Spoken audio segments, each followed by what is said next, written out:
यदि तुम धनवान बनना चाहते हो तो अपने से बड़ों को जवाब मत दीजिए, उनको जवाब मत दीजिए।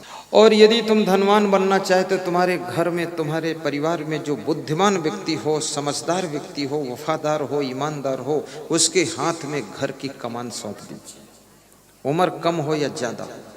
और धनवान बनना चाहते हो, सुखी भी बनना चाहते हो, तो कोई नशा मत कीजिए। एक नशा आपके ऊपर चढ़ना चाहिए और कभी उतरना नहीं चाहिए। वो नशा है सत्संग का नशा। और इस नशे में इतना डूब जाओ कि इसके बिना तुमको कुछ अच्छा ही नहीं लगता। अभी एक सज्जन मुझको मिले थे, कह रहे थे कि 4 बजे सुबह उठ जाता हूं तो ही आपका प्रवचन चालू कर देता हूं। खड़े हो जाओ, ये देखिए, ये देखो।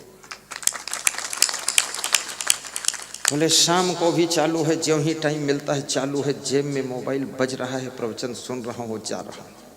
प्रवचन आपको समझदार बनाता है, प्रवचन आपके भीतर के मैल को काट करके निकालता है, तुम्हारे अंतःकरण को निर्मल बनाता है। और सत्संग का प्रभाव यदि तुम्हारे ऊपर पड़ गया तो याद रखना, क्रोध धीरे धीरे तुम्हारा कम हो जाएगा। और लक्ष्मी उन्हीं का चुनाव करती है जो लोग अपने क्रोध को धीरे धीरे खत्म कर ले। जहां क्रोध ज्यादा आता है, जिस घर के लोग क्रोधी स्वभाव के हैं, वहां पर विकास धीमी गति से होता है, थोड़ा सहनशीलता भी बढ़ेगी। और कोई यदि तुम्हारे घर में, परिवार में, गांव में तुमको कुछ समझाता है तो उसको धन्यवाद दीजिए, पैर छुइए और कहिए कि धन्य हो जो आपने मेरी फिक्र किया। समझाने वाले से नाराज मत हो। अभी हमारे विधायक लाल जी राम जी कह रहे थे, गुरुमन साहब क्षमा देव की जिक्र ने, गुरुमन देव की फिक्र ने मुझे मजा चखा दिया। और संतों का जब दर्शन किया तो संतों ने असंग देव से मिला दिया, ऐसा बता रहे थे कुछ। तो ये गुरुमन देव कौन से व्यक्ति का नाम है? उनको मैं छोटा गुरु मानता हूं, हालांकि मेरे मेन गुरु श्री क्षमा देव, लेकिन गुरुमन देव उस संत का नाम है जो आश्रम के संचालक थे और जो सबको डांटते थे, डांटते बहुत थे, हट फट करते थे, तो उनकी डांट और सबको समझाते बहुत थे। और सबसे ज्यादा मेरी फिक्र किया उन्होंने। शायद उन्होंने अपनी जिंदगी में किसी की फिक्र इतनी नहीं किया होगा जितनी मेरी किया। और वे कहते थे, आश्रम बने न बने, विकास हो न हो, लेकिन तुम अगर सही बन गए तो दुनिया का बहुत बड़ा उद्धार करो। और सबसे पहले उन्होंने मुझे सभी काम सिखाया। आलू के खेत में सिंचाई करना सिखाया, वहाँ पानी में खड़ा करते थे, इधर पानी काटो उधर काटो, 8 घंटे वहाँ काम लिया कुछ देर। आलू की कटिंग करना सिखाया, लेकिन सब बस फटाफट चेंज किया उन्होंने। कैशियर का कार्य सिखाया, उससे भी हटाया। मार्केटिंग का कार्य सिखाया, तो मुझे सब्जी खरीदने ले गए मार्केट में।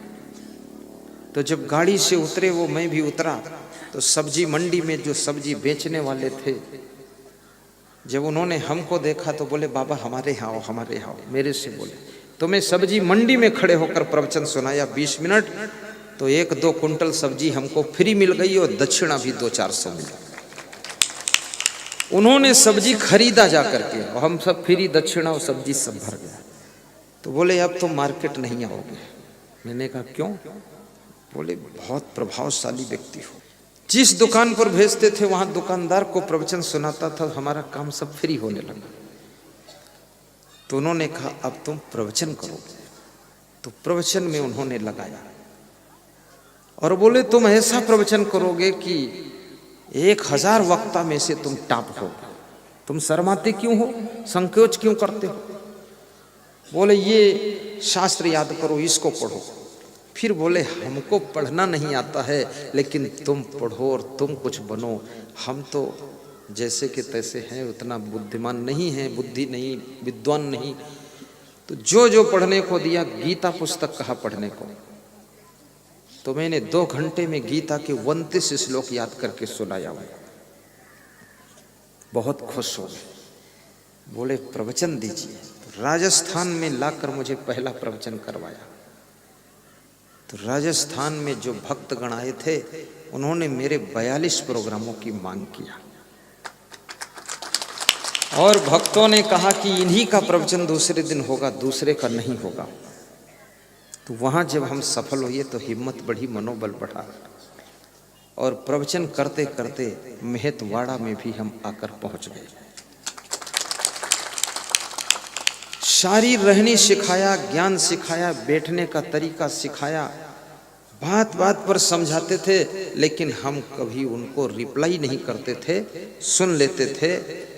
और वे कहते थे हाथ थोड़ा धीरे उठाया करो, हाथ थोड़ा जल्दी जल्दी मत उठाओ। बोलते थे धीरे मत बोला करो, थोड़ा आवाज़ तेज करो। कभी बोलते थे जल्दी जल्दी मत बोला करो, स्पीड कम करो। अब यदि हम उनसे नाराज हो जाते तो शायद हम सीख नहीं पाते। माँ बाप सिखाना चाहते हैं अपने बेटे और बहू को कि हमसे ज़्यादा ये बेहतरीन व्यक्ति तैयार हो जाए, लेकिन बेटे बहू जब नाराज होना शुरू कर देते हैं तो माँ बाप अपने मन को मार कर रह जाते हैं कि अब जैसे होंगे बुद्धूनाथ बनने दो, अब ज़्यादा लफड़े में मत फंसो। इसलिए उनकी सुनना भी चाहिए। और ये भी याद रखना, अगर बेटा आपका परफेक्ट है, बहू इफेक्ट है, तो उसमें नोक झोंक फालतू निकालो भी मत। अगर आपकी भैंस सही दूध दे रही है तो डंडा मारने क्या काम, घोड़ा सही चल रहा है तो चाबुक लगाने क्या काम। फिर तो मुस्कराइए दूर से बैठकर।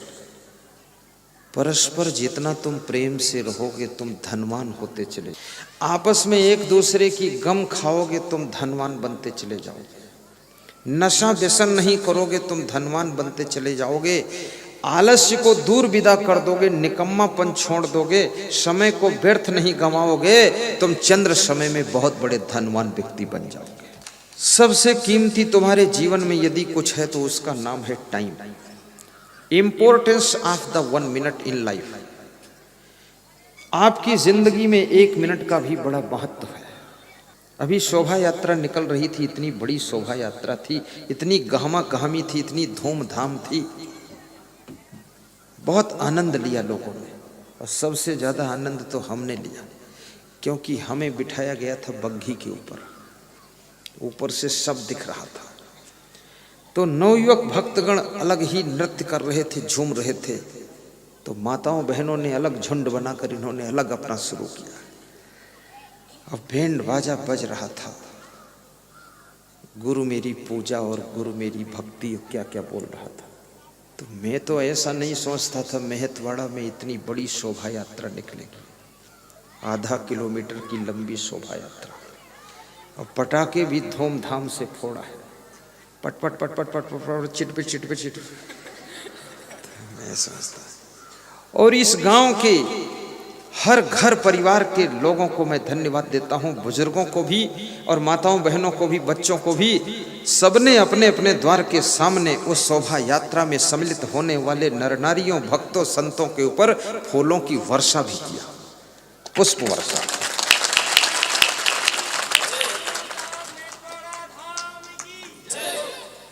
कई लोगों ने तो माला भी हमको पहनाया, और इतने समझदार लोग हमारे ऊपर फूल नहीं फेंकते थे, समझते थे गुरुदेव के वस्त्र थोड़ा। शोभा यात्रा में शामिल होने वाले नर नारियों पर फूल बरसाते थे और हमारी बग्घी पे बरसा देते थे, समझदारी से शोभा यात्रा। और ढोल भी जोर से बज रही थी। ढोल तो मध्य प्रदेश की बहुत खतरनाक ढोल है, ऐसा धमाधम बजाते हैं, मुझे डर लगला फूट न जाए, पर फूटती नहीं। और जिन जिन भक्तों ने इस प्रोग्राम को सफल करने के लिए, इसकी व्यवस्था के लिए, मंडप की सेटिंग के लिए, ये सारे खर्चे के लिए, प्रसाद वितरण के लिए और माइक व्यवस्था के लिए, वीडियो शूटिंग के लिए अपने अपने तरफ से चंदा दिया है, उनको व्यास गादी बहुत बहुत आशीर्वाद दे रही है। और जिन्होंने संकल्प लिया है कि दूंगा, उनको भी व्यास गादी धन्यवाद देती है। और जो शेष बचे हों देने को, सत्संग के बाद तुरंत दे देना, कि क्योंकि अब सब पेमेंट फाइनल हो रहा है।